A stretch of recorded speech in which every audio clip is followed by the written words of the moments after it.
Assalamu alaikum të nderuar shikues. Sot do të flasim për një temë shumë të rëndësishme që çdo musliman duhet ta di: vdekjen, botën tjetër dhe përgatitjen e shpirtit tonë për jetën e përtejme. Plot fuqishmi Allahu ka thënë në Kur'an në surën Mu'minun: a mendoni se ne ju kemi krijuar kot dhe se nuk do të ktheheni tek ne? Miq të dashur, shpesh njerëzit e shohin këtë botë si gjithçka. Harrojnë se jeta kësaj bote është e përkohshme dhe se vdekja nuk është fundi. Vdekja është kalimi nga kjo jetë në një realitet të vërtetë dhe të përjetshëm.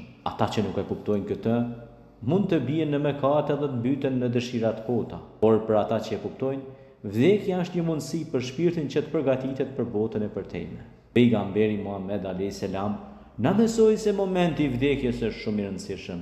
Ai tha: shpirti besimtarit del lehtë si pika uji që rrëshqet, ndërsa shpirti jo besimtarit del me vështirësi si leshi i lagur. Kur shpirti del nga trupi, njeriu hyn në një fazë tjetër të ekzistencës dhe atë e presin me lajket, munkir dhe nekir. Në varr, ata e pyesin: kush është Zoti yt? Cila është feja jote? Kush është pejgamberi yt? Nëse njeriu përgjigjet me sinqeritet dhe besim, ai do të jetë i qetë dhe varri i tij bëhet një nga kopshtet e xhenetit. Por nëse ai mohon ose ngatërohet, varri bëhet një nga gropat e ferrit. Miq të dashur, kjo është një kujtesë e madhe për ne. Gjithçka që ne duam dhe e shohim si e rëndësishme në këtë botë, si pasuritë, fuqia dhe kënaqësitë, nuk do të na ndihmojnë pas vdekjes. Me lajket e caktuar nga Allahu e marrin shpirtin dhe e çojnë atë në vendin e merituar. Pejgamberi a.s.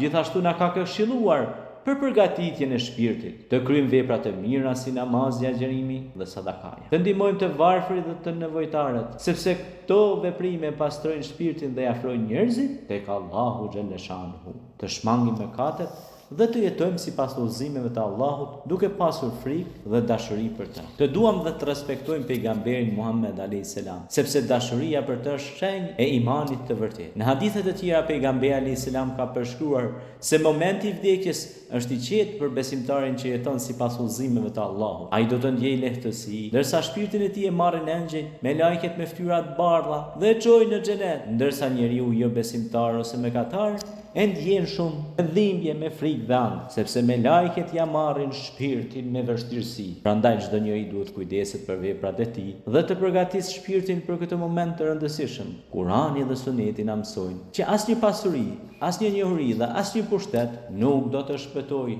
pra nuk do të shpëtojë njeriu pa ndihmën e Allahut xhaleshanu. Miq të dashur, le të kujtojmë gjithmonë se kjo botë është një provë dhe se çdo gjë e mirë që bëjmë këtu shpërblet në botën tjetër. Ata që shpenzojnë pasurinë e tyre në rrugën e Allahut, ndihmojnë të varfrit dhe bëjnë vepra të mira, do të kenë shpërblim të madh. Le të lutemi që Allahu i plotfuqishëm të na jap mundësinë të kryejmë vepra të mira, të jetojmë një jetë të devotshme dhe të na bekojë me një vdekje të lehtë, me një shpirt të qetë dhe një vend në xhenet. Amin.